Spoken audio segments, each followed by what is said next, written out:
Hello friends, मेरे channel Hindi comics वाला पर आपका स्वागत है। तो चलिए दोस्तों, नागरन श्रृंखला का चौथा खंड हलाहल पर्व का दूसरा भाग शुरू करते हैं।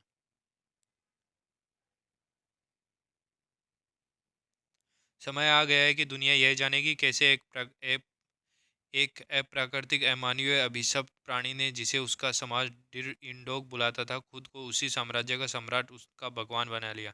कैसे बना डिर इंडोट सम्राट थोडांगा।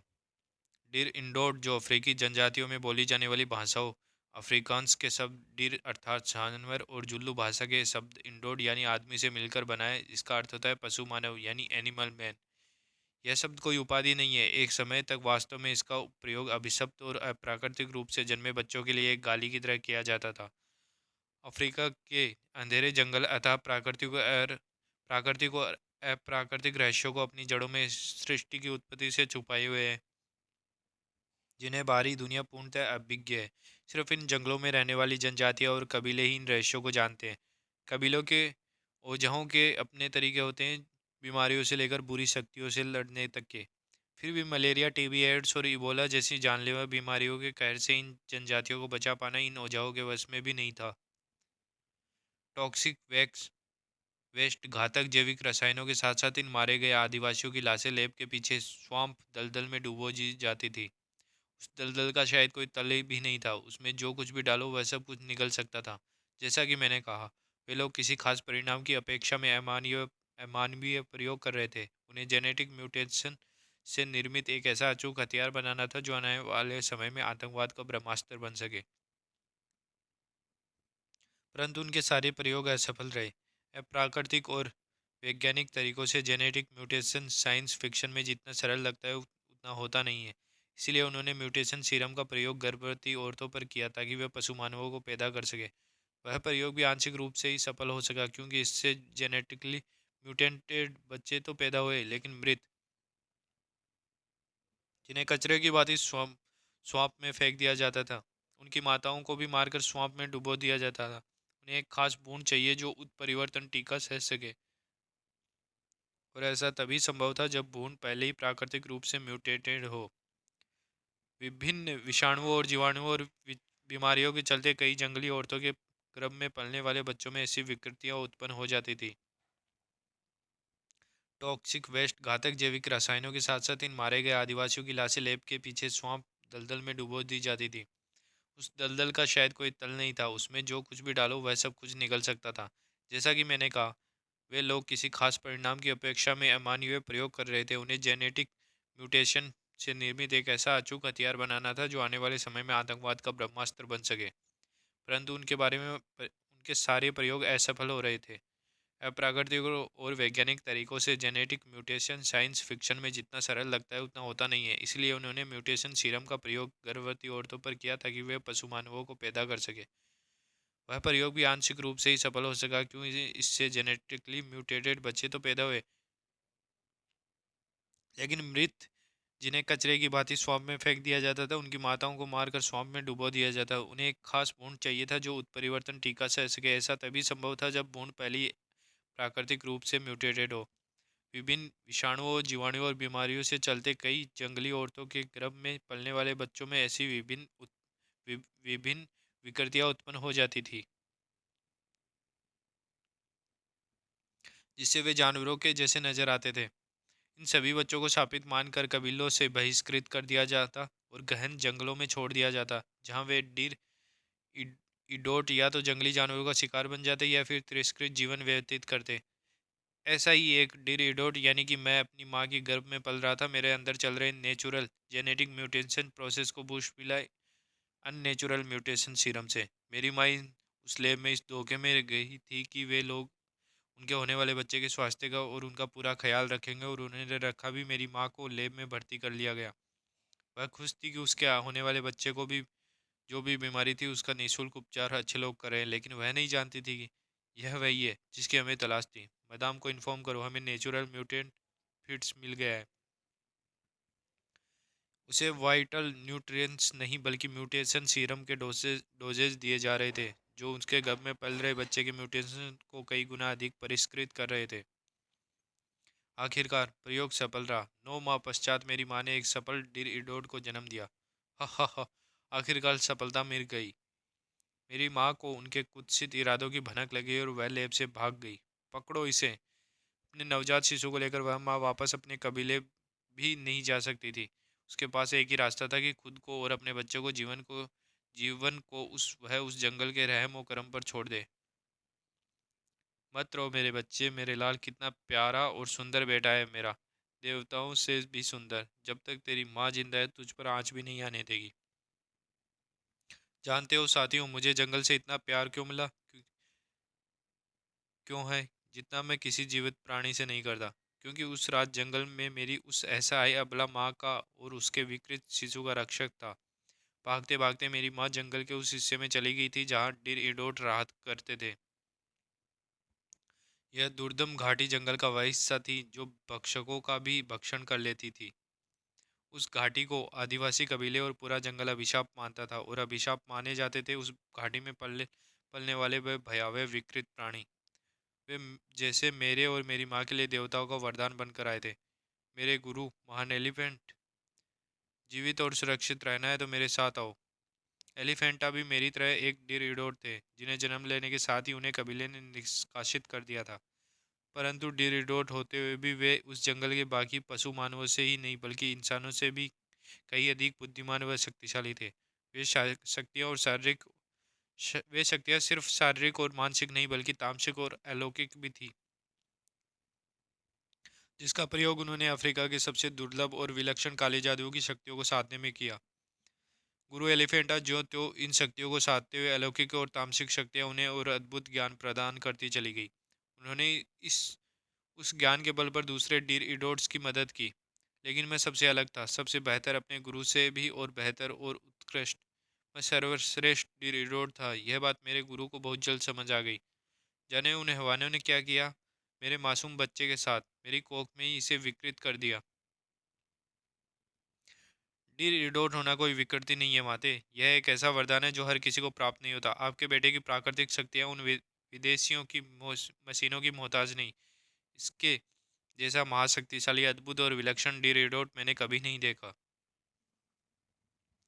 मेरा यह शिष्य संसार में सिद्ध कर देगा कि डिडोट होना विकृत नहीं, वरदान है। जैसा भी है, मेरा बेटा है, मेरे लिए तो वरदान ही है एलिफेंटा। एक माँ के लिए सब उसके बेटे से ज़्यादा सुंदर और प्यारा चंदा कोई नहीं होता। मेरा चंदा सूरज तारा, मेरा राज दुलारा, इससे भोला, इससे मासूम कोई नहीं। मासूमियत वह कमजोरी है माते जिसे समय के कठोर कदम निर्ममता से रोन देते हैं।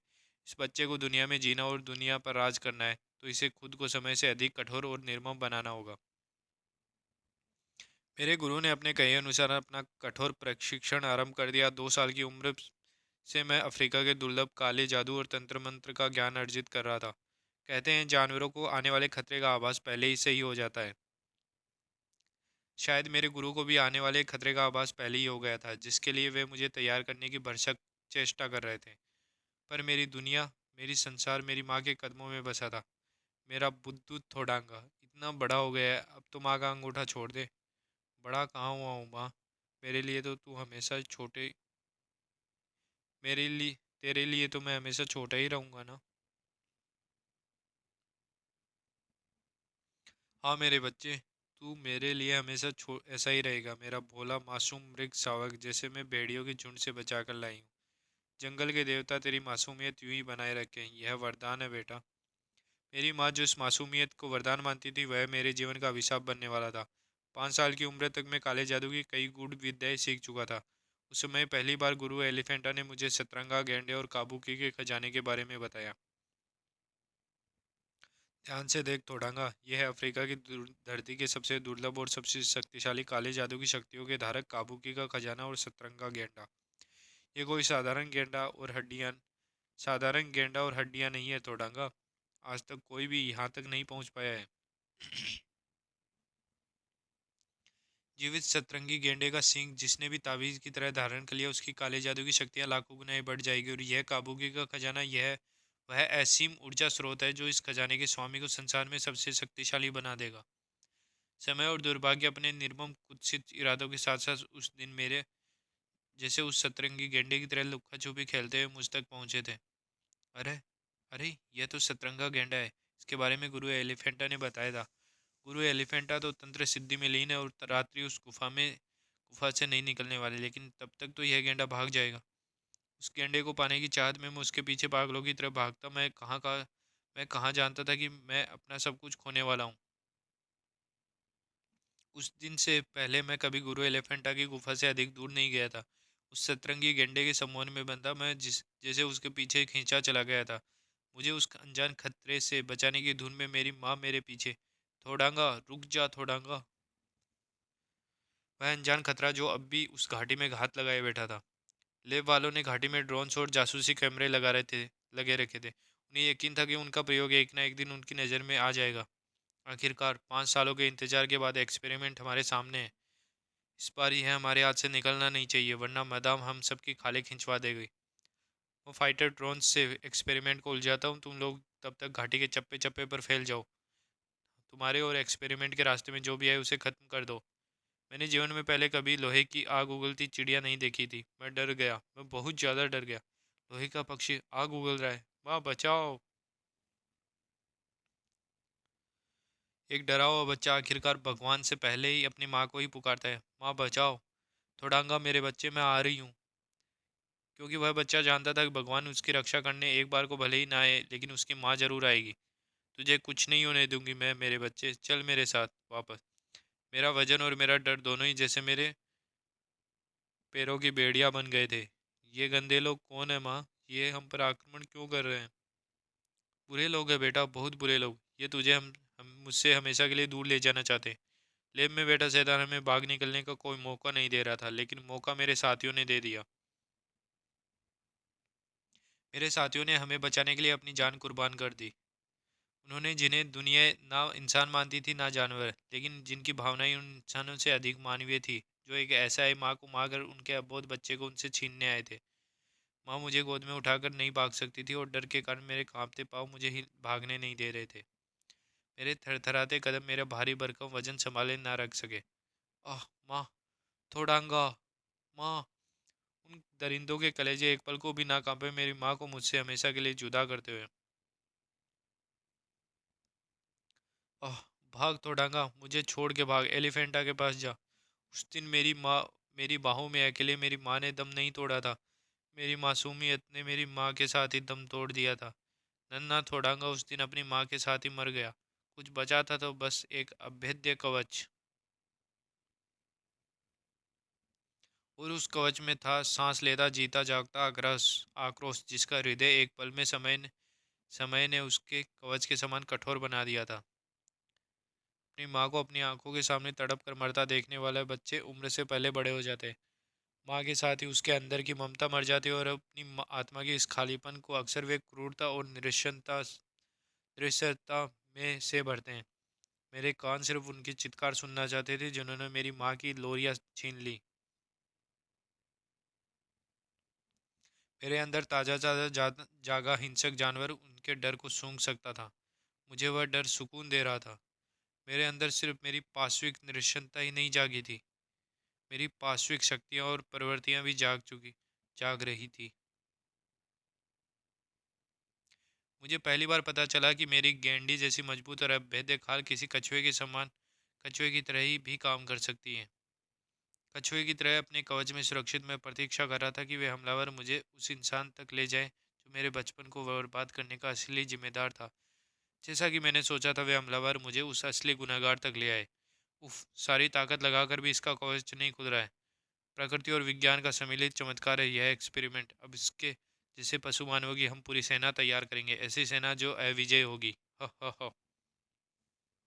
थोड़ांगा जैसा दूसरा ना दुनिया में है और ना ही कभी हो सकता है। मेरी माँ को मारने वालों, तुम्हें जंगली चींटियों की तरह मसल देगा थोड़ांगा। अब मुझे रुंदन और कंदन की चित्कारें सुननी थी, वहाँ मौजूद हर एक शख्स की आखिरी चित्कार। नहीं। स्लेब में जिस सीरम पर प्रयोग किए जा रहे थे, वह मुझे उन मशीनों को सारोबार करता चला गया जिनमें हुए शॉर्ट सर्किट का नतीजा वह भीषण ब्लास्ट था जिसने पूरी लैब और वहां मौजूद एक एक इंसान के परखच्चे उड़ा दिए। सिवाय मेरा कवच, मेरी खाल इतने अभेद्य हो चुके थे कि वह भीषण ब्लास्ट मुझ पर एक खरोच भी ना डाल पाए। लेकिन उस ब्लास्ट ने मुझे लैब के पीछे स्थित उस टॉक्सिक स्वाम्प में ला फेंका जहाँ लैब का सारा biohazard toxic waste dump किया जाता था। मेरा भारी भरकम शरीर और कवच जहाँ एक तरफ मेरी सबसे बड़ी ताकत थी, तो वह कई मौक़ों पर मेरी सबसे बड़ी कमजोरी भी बना। इसी वजन के कारण मैं भाग ना पाया और मेरी माँ मारी गई, और अब यही वजन मेरे डूब कर मरने का कारण बनने वाला था। मेरा शरीर, मेरे फेफड़े, आंतरिक अंग स्वाम्प के टॉक्सिक मलबे से भर गए थे। उस स्वाम्प में दफन अनगिनत कंकालों में से एक मेरा भी होता अगर मेरे गुरु ने एक बार फिर भगवान बनकर मुझे बचाने लिया होता। पर मुझे बचाना इस बार इतना आसान ना था। सांसें बंद हो चुकी थी, शरीर टॉक्सिक वेस्ट से भरा हुआ था, लेकिन मेरे गुरु ने अपने ज्ञान का हर कतरा लगा दिया मुझे वापस लाने के लिए। उसके आगे क्या हुआ, यह मैं इस पाप परिषद के समक्ष बताना जरूरी नहीं समझता।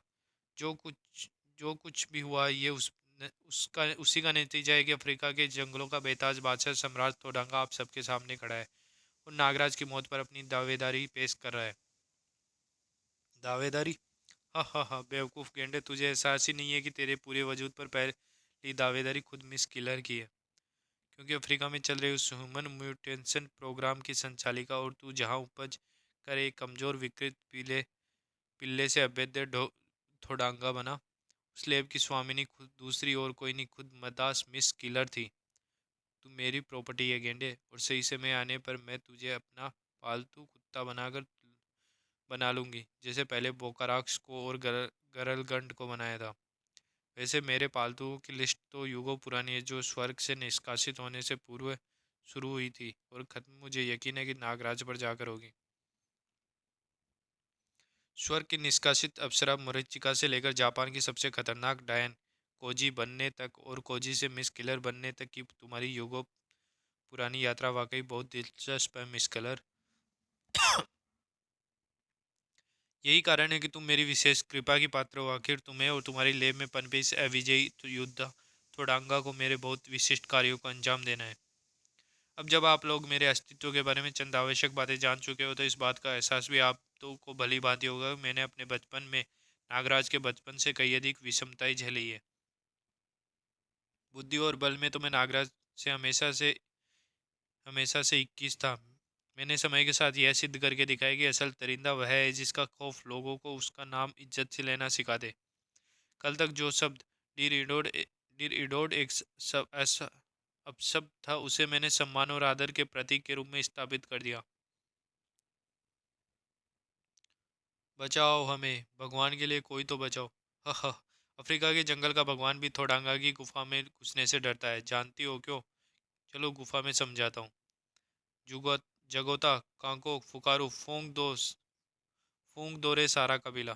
मेरी माँ की मौत का सबसे बड़ा कारण सतरंगा गेंडा था, और मेरे जीवन का सबसे बड़ा उद्देश्य जिंदा सतरंगे गेंडे का सींग उखाड़ना और काबुकी का खजाना हासिल करना था। इसके लिए मुझे ज़रूरत थी वहाँ फॉरेस्ट ऑफिसर बनकर आए डेनियल की खूबसूरत बीवी सीसी की। सीसी जानवरों से बातें कर सकती थी। क्यां, मेरा नाम काली है। ओ भली सीसी। क्यां, आपका नाम क्या है गजराज? मैं सीसी हूँ।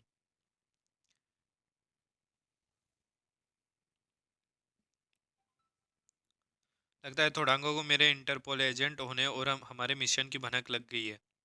हमारे सशस्त्र सैनिक भी इन पशु मानवों का सामना नहीं कर सकते डेनियल।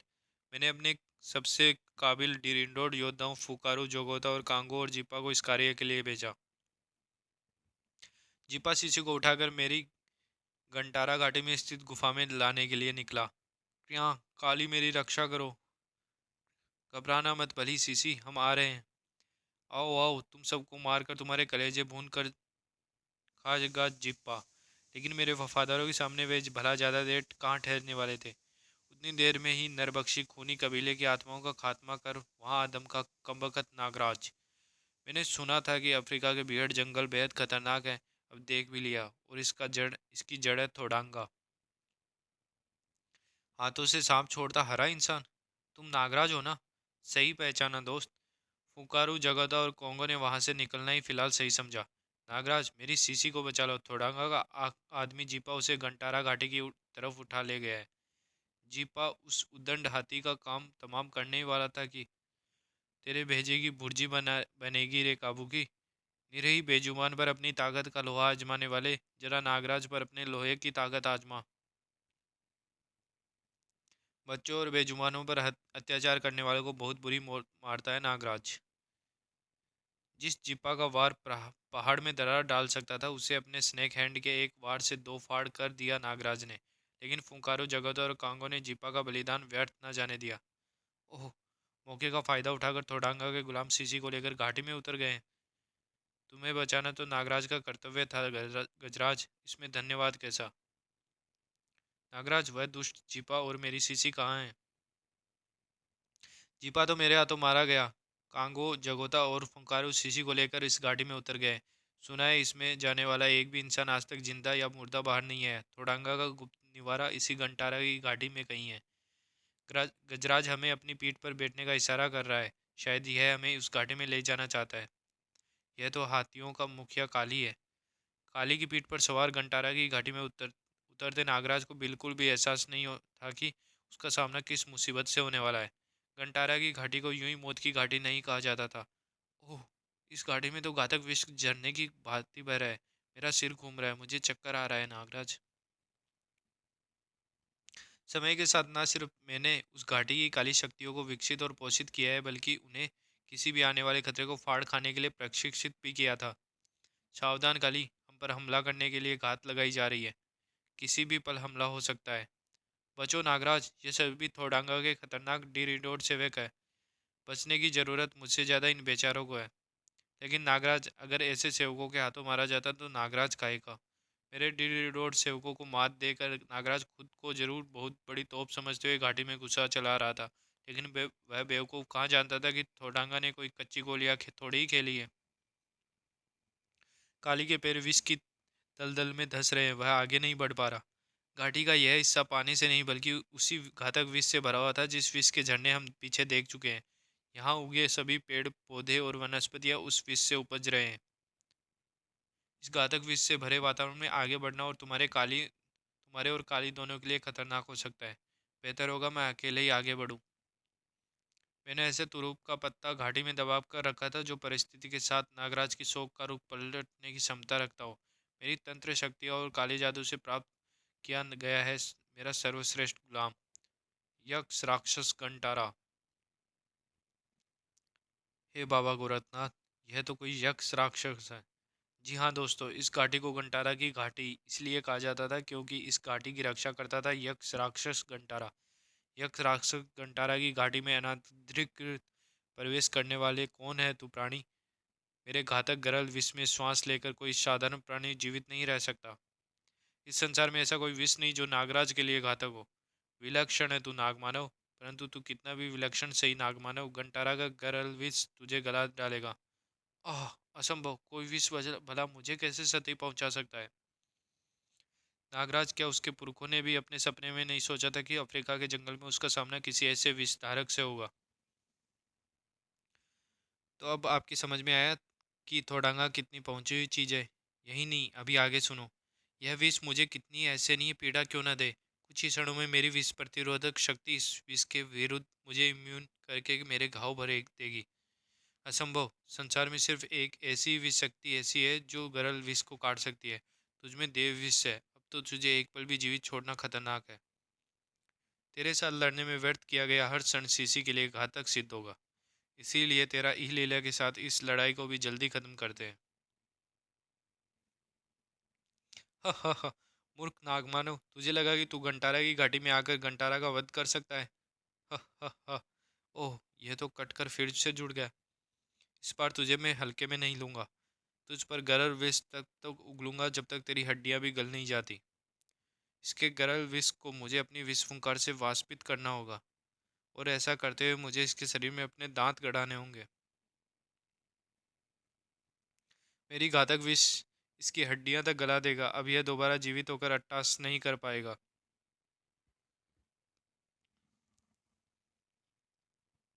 हा हा हा। घंटारा अमर है मूर्ख। तू कितनी भी बार मुझे मारने की कोशिश कर ले, मैं फिर से जीवित हो जाऊंगा। असंभव। यह संसार का पहला प्राणी है जो मेरे विष से पिघलने के बाद दोबारा जीवित हो गया है। और इसके पुनर्जीवित होने का कारण अगर वही है जो मैं सोच रहा हूँ तो इसकी अमरता का भेद मिल गया। मुझे कभी कभी लगता है कि नागराज को समझने में दुनिया से गलती हुई है। दुनिया उसे देवता का अवतार मानती है, पर मेरा मानना है वास्तव में यह शैतान की चाल है कि दुनिया ऐसा समझे। असल में नागराज शैतान की औलाद है, क्योंकि ऐसा दिमाग शैतान का ही हो सकता है। नागराज का शैतानी दिमाग यह समझ गया था कि गंटारा के अमरत्व और गंटारा घाटी के अभेद्य होने का स्रोत एक ही था। गंटारा का गरल विष। कमबख्त एक एक बूंद सोख गया विष की। असंभव! इतनी भारी मात्रा में गरल विष तो खुद देवता भी स्वयं में समाहित नहीं कर सकते। तुझे पहचानने की मुझसे गलती हो गई। बिना कोई क्षण गवाए तुझे फौरन खत्म कर देना चाहिए। घाटी का सारा गरल विष मैं अपने अंदर सोख चुका हूँ। यह विष मुझे मृत्यु तुल्य कष्ट दे रहा है, पर मुझे यह कष्ट तब तक वहन करना होगा जब तक मेरा विष इस गरल विष को निष्क्रिय नहीं कर देता। कुछ ही देर में सारा गरल विष निष्क्रिय हो जाएगा, और एक बार फिर मुझे इसके शरीर में अपने दांत गड़ाने होंगे। बताओ भला, जिसके खुद के अंदर दुनिया भर का जहर भरा हो, वह दूसरों का जहर सोखता फिर रहा है, धूर्त कहीं का। मेरा सर्वश्रेष्ठ सेवक इतने आराम से मार डाला दुष्ट ने। गरल विष सूख जाने से घंटारा दोबारा जीवित नहीं हो सका। मैं अपने सेवक की मौत का 2 पल का शोक अवश्य मनाता, लेकिन उससे पहले कुछ ऐसा घटित हुआ जिससे सिद्ध हो गया कि घंटारा का मारा जाना मेरा दुर्भाग्य नहीं सौभाग्य था। इससे पहले कि नागराज घंटारा को खत्म करके शीशे की तलाश में आगे बढ़ पाता, एक ऊर्जा द्वार खुला। मेरे पुत्र का वध करके तूने घोर अपराध किया है लड़के। उसके अंदर से घंटारा का बाप निकला। मेरा पुत्र केवल अपने कर्तव्य का पालन कर रहा था। यक्ष राक्षस का अर्थ होता है अपनी निधियों और क्षेत्र की रक्षा करने वाला। जब तक कोई उनके रक्षित क्षेत्र में अनधिकृत प्रवेश करके उन्हें चुनौती नहीं देता, वे किसी पर आक्रमण नहीं करते। कंटारा घाटी मेरे पुत्र का धर्म क्षेत्र थी, जहाँ तू अनधिकृत रूप से घुसपैठ कर रहा था। तुझसे लड़कर कंटारा सिर्फ अपने धर्म का पालन कर रहा था, जिसके लिए उसका वध किया जाना सर्वथा अनुचित था। और यक्ष राक्षस गरलगंट इस दृष्टा का प्रतिशोध तेरा वध करके लेगा नागराज। जिसका धर्म अधर्म का साथ देना हो, उसका वध करना अधर्म नहीं होता। मेरा रास्ता रोककर घंटारा एक असहाय अबला स्त्री के अपहरण के पाप में सहभागी बना था। पाप और पुण्य का निर्णय लेने का अधिकार तुझे किसने दिया नागराज? निर्णय मैं नहीं लेता, निर्णय तो प्राणी के कर्म करते हैं। मैं सिर्फ निमित्त मात्र हूँ। मेरे इष्ट देव देव कालजयी के आशीर्वाद से केवल अपने कर्तव्य का पालन कर रहा हूँ। देव कालजयी, मेरे चिर शत्रु का नाम लेकर तूने अपने प्रति मेरी घृणा का मेरा आक्रोश दोगुने कर लिया है। यह गरल विष इस ब्रह्मांड का दूसरा सबसे घातक विष है। जानता है इस ब्रह्मांड का सर्वश्रेष्ठ विष कौन सा है? हलाहल विष। इस समस्त ब्रह्मांड में सिर्फ हलाहल विष ही इकलौता ऐसा विष है जो गरल विष को तटस्थ कर उसे पानी बना सकता है। वही हलाहल विष जो तेरी रगों में बह रहा है। जानता है हलाहल विष की उत्पत्ति कैसे हुई थी? सतयुग में जब देवताओं और असुरों द्वारा समुद्र मंथन किया जा रहा था, तब अमृत से पहले एक ऐसा भयंकर विष मंथन से निकलकर पूरी सृष्टि में फैलने लगा, जिसे अंतर्वृष्ट करना किसी जीवित प्राणी के लिए असंभव था। क्या देवता, क्या मानव, क्या असुर! देखते ही देखते पूरी सृष्टि त्राहिमाम करने लगी। इससे पहले कि विष पूरी सृष्टि में फैलकर जीवन का समूल नाश कर देता, भगवान शिव प्रकट हुए और उस हलाल विष को पी गए। पूरे ब्रह्मांड में सिर्फ अकेले महादेव ही है जो हलाल विष को धारण कर सकते हैं। पहले या ना बुझाओ, साफ साफ कहो, कहो, कहो कि तुम कहना क्या चाहते हो। यही कि जिस हलाल को भगवान शंकर के अतिरिक्त कोई धारण नहीं कर सकता, वह तुझमें और उस निकृष्ट कालजयी में कैसे आया, सोच कर देख।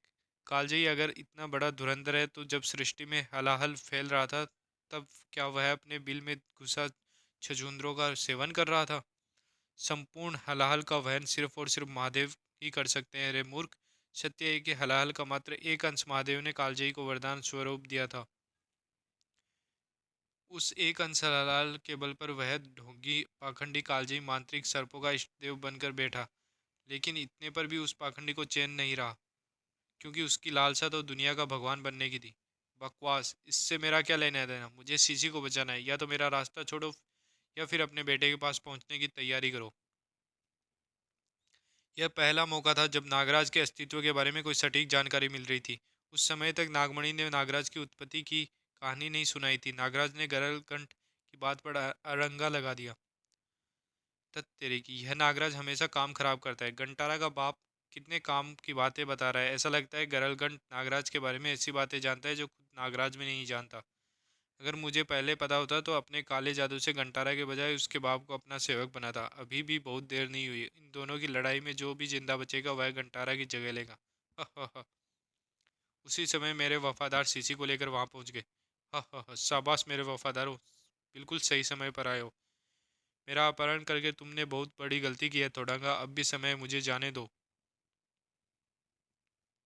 इतनी मेहनत करके तुम्हें जाने के लिए थोड़ी ना लाया गया है। तुम जानवरों से बात करती हो ना, तुम्हें बस अपनी इस कला का प्रदर्शन कर सतरंगी गेंडे से बात करनी है, मुझे उस तक पहुंचाना है। लेकिन अगर तुमने ऐसा नहीं किया तो थोड़ांगा तुम्हारी गोरी गोरी चिकनी चिकनी चमड़ी अपने से सींग से खुरच खुरच कर उतारेगा। अपने गंदे हाथ मुझसे दूर रख जानवर। थोड़ांगा की गुफा में हुक्म और सिंह थोड़ांगा के ही चलते हैं लड़के लड़की। आइंदा सम्राट थोड़ांगा से इज्जत से पैसा न, वरना बदतमीजी को तमीज सिखाने के दूसरे तरीके भी आते हैं मुझे। और तेरी जैसी जंगली बिल्ली को पालतू बनाने में बड़ा मजा आएगा। फुंकारू, जगोता, कांको और हमारा कबीला निकलने की तैयारी करो। पहले नागराज और गरलगंड की कुश्ती का सीधा प्रसारण देखते हैं।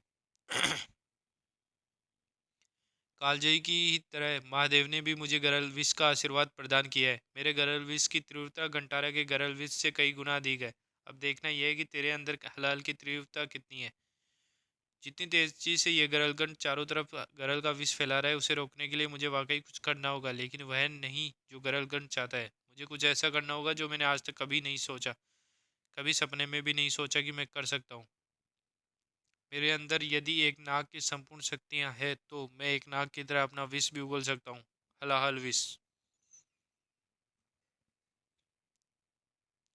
और यह मुझे खुद ही बता चुका है कि हलाल विष, हलाहल के सामने इसके गरल विष का दर्जा दोयम है। आह, घोर पीड़ा। मुझे इसके फैलाए गरल विष को निष्क्रिय करना होगा। आह, अरे मूर्ख, तूने यश यक्ष राक्षस गरलगंड को 2 पल में घुटनों पर ला दिया, और तू तुच्चे कालजयी को अपना इष्ट देव माने बैठा है। तू कालजयी से कहीं अधिक शक्तिशाली है। अपना अस्तित्व तलाश, अपनी शक्तियों का बोध कर। मेरे पुत्र की हत्या तुझ पर उधार है, जिसे तेरी जान लेकर गरलगंड सही समय पर आने पर वसूल करेगा। यह यक्ष राक्षस अपनी बातों जितना ही रहस्यमय था, परंतु इसकी बातों ने मुझे वाकई संदेह में डाल दिया। हो सकता है कि गरलगंड सत्य कह रहा हो, लेकिन इससे अधिक संभावना इस बात की है कि मुझे फुसलाकर वह मेरा इस्तेमाल कालजयी के विरुद्ध मोहरे की तरह करने के चक्कर में हो। देव कालजयी और अपने असल अस्तित्व के विषय में मैं बहुत कम जानता हूँ, और जितना मैं जानता हूँ उसके आधार पर किसी निष्कर्ष पर नहीं पहुंचा जा सकता। इसलिए फिलहाल इस व्यर्थ के विचार को दिमाग से हटाकर मौजूदा परिस्थिति पर ध्यान केंद्रित करना होगा। मेरा हलाहल गरल विष को निष्क्रिय कर चुका है, लेकिन इस हलाहल को यूं ही नहीं छोड़ा जा सकता। मुझे इस घाटे में मौजूद संपूर्ण विष अपने अंदर खींचना होगा। चिलम, दारू, सफ़ेद पाउडर, गोली पुड़िया, लोगों को अलग अलग चीज़ों से नशा करते देखा है, लेकिन ऐसे जहर खींचकर भंड होते किसी को नहीं, पहली बार देख रहा हूँ। अपने दुश्मन के अड्डे में घुसकर हीरोइन को बचाने से पहले तगड़े नशे करना हीरो की सेहत के लिए हानिकारक है। देख, रास्ते में आते टाइम में तेरे दोस्तों को भी साथ ले आ गया। चलो सब लोग मिलकर टलल्ली नागराज को हेलो और बाय बाय बोलो। बाय बाय इसलिए क्योंकि नागराज दुनिया में चंद पलों का मेहमान है। मैं और नागराज भिड़ंत के लिए पहली बार आमने सामने थे। नागमणि ने नागराज की जो उत्पत्ति गाथा सुनाई थी, उसमें नागराज इसी देव कालजयी के मंदिर में गया था जिसकी बात गरलगंड कर रहा था। जब नागराज खुद अपने अस्तित्व के बारे में अब तक नहीं जानता, आखिरकार उसका जन्म कहाँ हुआ, उसके माँ बाप कौन है और उसे हलाल विष का वरदान कैसे मिला, तो गरलगंड कैसे जानता था। आगे क्या हुआ सम्राट थोड़ांगा? अपने गरलगंड को काले जादू से अपना गुलाम क्यों नहीं बनाया? अब सभी के पास अनगिनत सवाल है। सम्राट थोड़ांगा का वृत्तांत यकीनन दिलचस्प और कुछ अनसुने तथ्यों पर रोशनी डालने वाला है। सम्राट थोड़ांगा जैसे महायोद्धा नागराज को मारने की दावेदारी हवाबाजी में तो यकीनन पेश नहीं करेंगे, किंतु सम्राट थोड़ांगा से आगे का वृत्तांत सुनने और यह जानने से पूर्व नागराज के अस्तित्व से जुड़ा ऐसा कौन सा खास स्वरूप का इक्का है जिसे इन्होंने अब तक दबा रखा है। अब समय आ चुका है कि विविध वर्तमान घटनाक्रमों के चक्र पर ध्यान केंद्रित किया जाए। हो सकता है कि सम्राट थोड़ांगा ने जो रहस्योद्घाटन किया है, वे इनमें से एक घटनाक्रम में निर्णायक भूमिका निभाए। वैसे भी सबसे मजबूत और दमदार स्थिति गरलगंड के अवैध पुत्र बौकोराक्ष की है। वृथ चेष्टा मत कर बुड्ढे, इस बार तेरी कोई तरकीब काम नहीं आएगी। उम्र के साथ तेरी हड्डियों पर चढ़ी तेरी खाल की तरह तेरे तिलिस्म बनाने की क्षमता भी ढीली पड़ गई है। वह देख, जिनके बल पर तू कूद रहा था वे तेरे मृत्यु जीवियों का पेट भर रहे हैं। सोचा ना था कत्ल कर मुर्दों का आहार बनते हुए मरेगा। जो देश की आन के लिए जान की परवाह नहीं करते, ऐसे सच्चे देशभक्तों को दुश्मन पचा नहीं सकते। नागराज, क्या सही टाइमिंग है तुम्हारी दोस्त। मेरे तंत्र मूड की ऊर्जा तुम्हारी तिलिस्म शक्ति को बहुगुणित करेगी। त्रिकालराज, मिलकर वार करो इस पर। तुम सरपट पर थोड़ा आराम करो दोस्त, तब तक मैं मोर्चा संभालता हूँ। आजा आजा, तेरी प्रतीक्षा थी मुझे। यादे प्यादे परे हटाकर महाबली का मुकाबला महाबली से ही होना चाहिए। पिछली बार इस महाकलमुही मिस किलर की वजह से हमारी भिड़ंत अधूरी रह गई थी। आज मुकाबला बराबरी का होगा। आज बोकाराक्स भली भांति तेरी ताकत परखेगा। कोई नहीं आएगा हमारे बीच। अपनी विष ग्रंथियों का सारा हलाल उगल दे मुझ पर नागराज, लेकिन जो पहले ही मरा हुआ है उसे भला तू मारेगा कैसे। देखे कैसे तेरी विष ग्रंथि दबाते ही तेरे मुंह से हलाल फूट रहा है। मेरी मेरा और मेरी मृत्युजीवी सेना का तो तेरा ये हलाल विष भी कुछ नहीं बिगाड़ पाएगा, परंतु तेरा हलाल आज उनका ही संहार करेगा जिनका तू रक्षक बना बैठा है। ऐसा हरगिज नहीं होगा बोलकराक्ष। नागतंत्रिका नगीना के रहते बिल्कुल नहीं। छोड़ कर गई पुरानी प्रेमिका और नागिन की बात पर कभी यकीन नहीं करना चाहिए। ये दोनों बिल्कुल एक ही समान होती है। गरलगंट, और तू तो सचमुच ही नागिन है रे नगीना। विषधर, तुम भी आ गए। हम अकेले नहीं आए नगीना। मानव जाति का नागराज के हलाल विष से सर्वनाश का फरमान लेकर आए हैं हम। नागग्रंथ जारी है। विराट पर्व क्रम से। तो चलिए दोस्तों, इस वीडियो को यही समाप्त कर दें। मिलते हैं इसके नए भाग में। धन्यवाद। कुछ प्रेम कथाएं कभी पूरी नहीं होती। विराट पर्व।